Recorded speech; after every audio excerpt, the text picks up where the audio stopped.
Good morning, everyone, and welcome to Jones Day. Today starts Jones Day's panel series, which continues each day of the convention next week. We believe it is important to talk about government policies and issues that have had or will have a tremendous impact on our clients, their employees, and the communities in which we live. Now more than ever, we need people of accomplishment to lead, to discuss matters based on fact, good judgment, and practicality. What better way to start this series than with these panelists, led by our very own Ben Ginsberg, who is the epitome of what I'm talking about. What I'd like to start off with, and boy, this is like my fantasy come true, getting to ask you guys questions for a change. I wonder if you could take a look at this campaign, which has been extraordinary in any number of ways. I read a lot of alternate histories. What would have happened if? And I was asked a few weeks ago, why don't you do an alternate history about 2016? To which I replied, this is the alternate history. And I meant that quite seriously. I think for any of us who've covered presidential politics for a while, so many of the assumptions that we brought to the campaign have been blown up. When aggrieved voters find out they have power to do something they didn't know that they had, it becomes a powerful force. Trump has been by far the most unconventional candidate we've seen in our lifetimes. He figured out in ways that traditional politicians had not figured out how to dominate modern media. I think the question that we still have is Trump simply an aberration, and that after this election, depending on what happens, we go back to a kind of a normal that we're used to? Or has this campaign told us that there is now a different kind of politics that's existing in the country? Talk about the mood of the voters and what you see and saw at the different events. One of the things that we identified at NBC News early on was the idea that Trump supporters, that Trump was not a flash in the pan necessarily. I think that when he first came down those escalator stairs in Trump Tower in June, people thought he was kind of a joke. And in fact, we didn't have a full-time correspondent on him for weeks because we didn't think he was going to do anything. But when you spoke with people, when you talked to his supporters, when you were out at rallies and out at events with him, it became clear very quickly that there was a real movement and real support behind him very early on. Now, I think we have a very good sense of who his supporters are, at least in the Republican electorate. The question that we have is, how does that translate into a general when you're up against a candidate like a Hillary Clinton?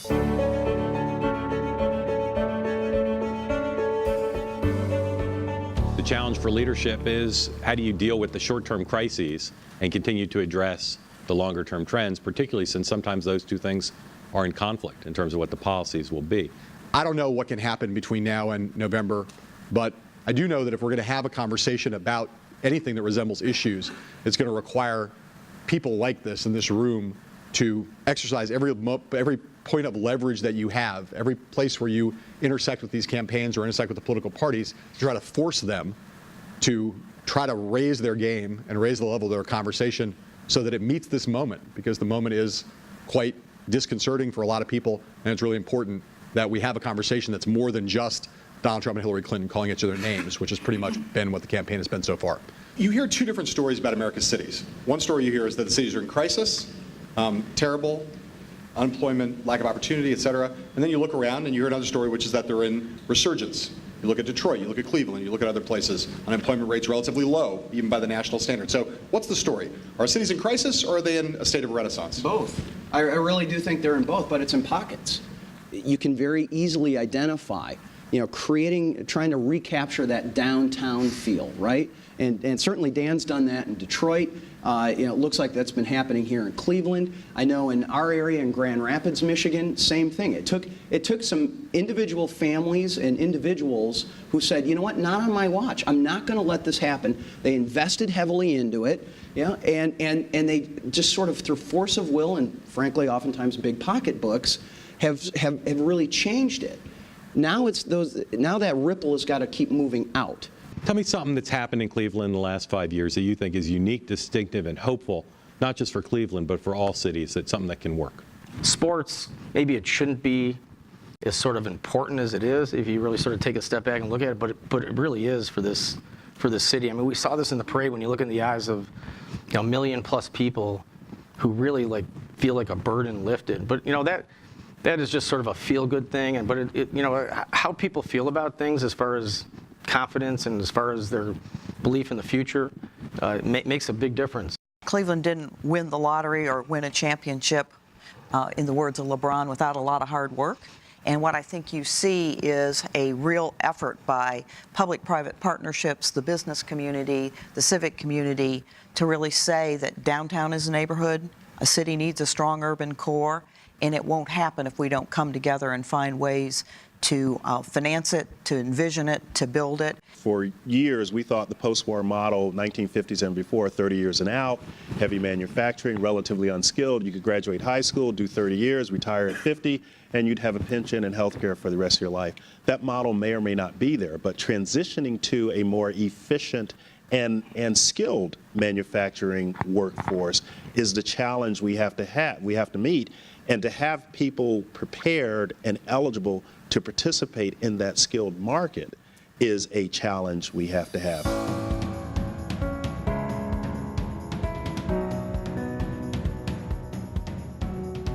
I know in the presidential election, free trade isn't a very popular issue, but it ought to be.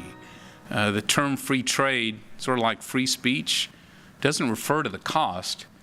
It refers to the economic freedom to trade. It's at the heart of our free enterprise system. America is incredibly good at this, and what I love about this is the freedom to buy and sell and compete anywhere in the world with as little government interference as possible. It also answers the question of who has the power. Who has the power to decide what products you can buy and at what price?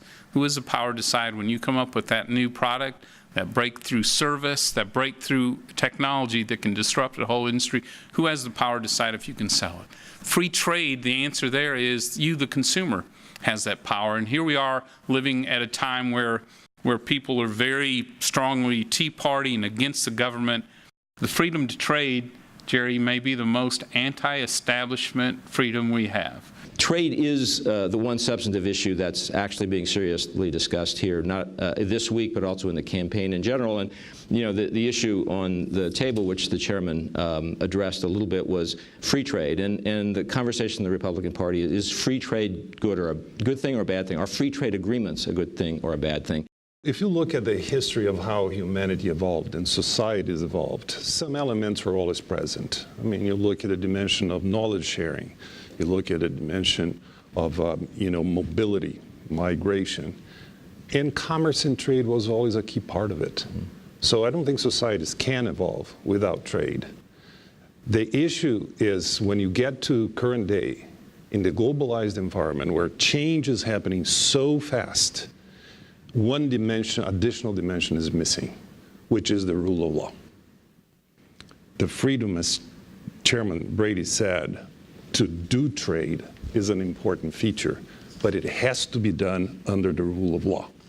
95% of all consumers in the world live outside the United States. 90% of everyone under the age of 30 lives in an emerging market. Everyone alive today, of all the people alive, 90% of those under 30 live in an emerging market. 80% of the world's demand is outside the United States. It is not like it used to be when our systems were created many, many years ago. So from a trade perspective, frankly, if we don't get into those markets, we lose. But that's crazy for us to be talking about building walls, either metaphorical or not. In 1986, we lowered our tax rate to 36%, which was at that time a tax haven around the world. Since then, 90% of the OECD countries have lowered it. We now have the highest effective tax rate in the free world, and the only one that has a worldwide taxing system. So it's not only our high rate, but it's our base of taxing companies on their global earnings. In the old days, we could have competed against that. Today, we can't. We tax at a 35% rate. The Brits tax at a 20% rate. Earlier this spring, they announced that they were going to 17%. And if you ever wonder whether competition is now being waged on the tax battlefield, when they announced they were going to 17%, they leaned into the mic and they said, which is less than half of the U.S. rate. And we have the government intruding, federal government is intruding in degrees of environmental safety and so forth that it consumes the life of operators today. Instead of innovating, creating value for society and everybody else, they are there just battling conceptual things that have absolutely nothing to do with safety or the true improvement in environment. It's just flat out control. The whole idea that the 35% rate might be the right rate, and the other countries might be competing unfairly and wrongfully in a race to the bottom, as you say. It doesn't matter. The rest of the world is doing it. Inherent in the world international are a bunch of other countries, and they don't really care what we think or what we're doing. They like to do things contrary to us. It's very annoying, let's face it. Yeah. It really is. I'm a fan of the federal judiciary for the most part, but I'm upset and concerned about the politicalization, the ideological bent of some of our justices. I think it threatens the rule of law. So there's a pernicious view out there that ideology, as Schumer said, should be a factor in whether a judge is confirmed. What is ideology if it's not politics? And the American people believe in objective judges.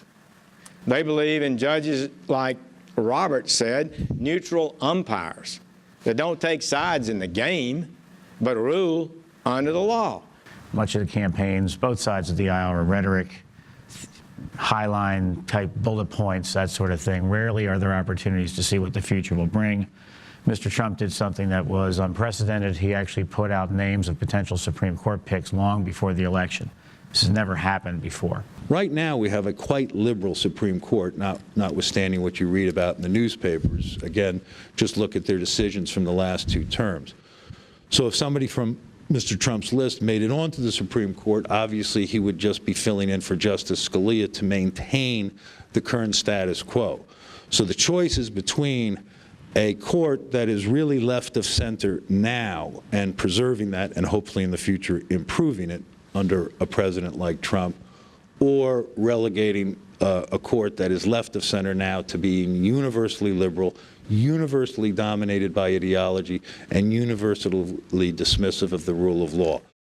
We move from the judiciary to executive branch regulation with another distinguished panel. And I think from an executive perspective, we need to really see some change. I know you just had the panel on judicial appointments, but I think Congress really is to blame in many of these areas, because the founders really believed that the branches would be jealous. They would be ambitious for their own authority.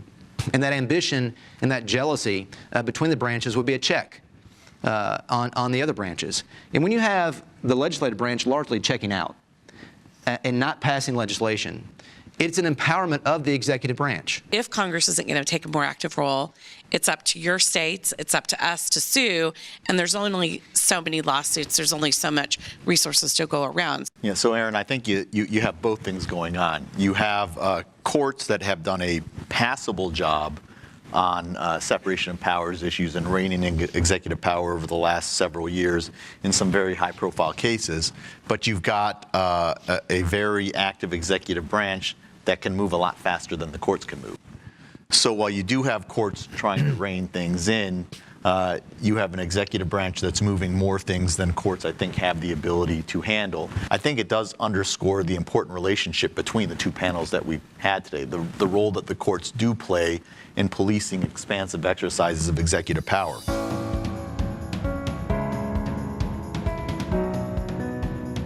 To the degree that the United States is still a relatively major locomotive in pulling the economy forward, my guess is, and I'm going to talk primarily about a Trump presidency, my guess is that Trump would actually represent a dramatic acceleration of American economic growth. From infrastructure development to tax policy to regulatory policy to energy policy would all be driving at the idea of getting a Reagan-style 5, 6, 7% a year growth.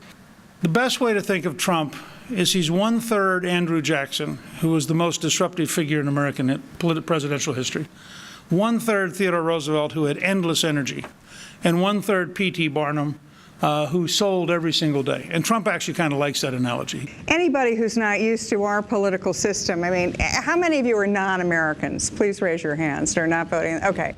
So what you don't understand is we go through this every 4 years. And then what we do probably every 35, 40 years, and we have since the very beginning of our country in 1776, is we throw everybody out. We did the same thing during World War II, and then in 1980, when I worked for President Reagan, we did the same thing again, where we have a populist candidate who challenges the establishment in Washington, and then we go through the routine again. We're at one of those inflection points again. So I would think the next step, and I don't speak for Donald Trump and Newt Gingrich. If he can't speak for Donald Trump, I sure can't. But I think it would be a very advantageous relationship that the United States would explore to post-Brexit have a U.S.-UK relationship, trade agreement, alliance, and potentially even more. So about a $6 billion company. We operate in 28 countries around the world with about 16,000 employees. So we have pretty good global reach and have, I think, a reasonably good understanding of what goes on in the world. I wish I could be more reassured by KT's encouragement to not feel anxious. I think some more certainty and more visibility on how we get from here to there is going to be very important to the decision-making environment. So it's one thing to kind of identify the vision of where we think we're going to go and say we haven't sorted out all the details of how we're going to get from here to there. I think in business, obviously the details matter. What happens if one of the first things, which Trump has talked about, and it's in his economic plan, you go to the website, where he talks about an immediate major, significant cut in American corporate tax rates? Well, I mean, I think we've all seen legislatively how difficult it is to get any meaningful tax reform. So I think for a presidential candidate to promise that, you'd want to feel a momentum of unifying around those ideas that gave you the impression he could actually get that done. I worked for Ronald Reagan, so don't tell me how, I mean, it worked. If Donald Trump's Ronald Reagan, I think we're in good shape. Do you see the impact of these fabled theoretical trade agreements that governments negotiate with each other? Do you see the impact on your business on a day-to-day basis? Yeah, probably the agreement in my lifetime that I've had that's had the most impact, in terms of our decision making would have been NAFTA. And if you went back 25 years ago, my company had operations in Canada that served Canada, operations in the U.S. that served the U.S., and operations in Mexico that served Mexico. And over the course of the last 20 years, we probably have about the same employment in those three countries, maybe a little bit more employment today in Mexico than we had. But those assets have been reconfigured step by step, investment by investment. That was a 25-year metamorphosis in that asset base, and I think things like TPP or the European Union has created those same step-by-step incremental changes to the way companies are built. How you would work your way backwards from that, or how you would unwind some of those things if you went to a more bilateral system, very difficult for us to understand from a planning point of view.